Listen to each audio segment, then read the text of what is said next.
واسأل القرية التي كنا فيها والعير التي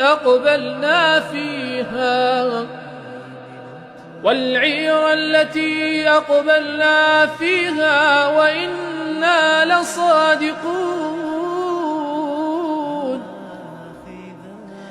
قال بل سولت لكم أنفسكم أمرا فصبر جميل عسى الله أن يأتيني بهم جميعا إنه هو العليم الحكيم.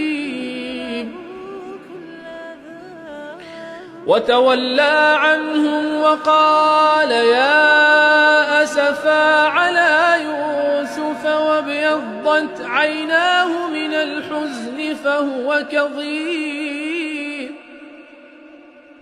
قالوا تالله تفتأ تذكر يوسف حتى تكون حرضا أو تكون من الهالكين. قال إنما أشكو بثي وحزني إلى الله.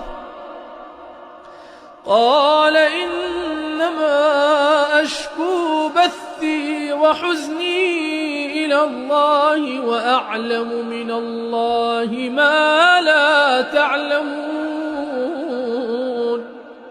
يا بني يذهبوا فتحسسوا من يوسف وأخيه ولا تيأسوا من روح الله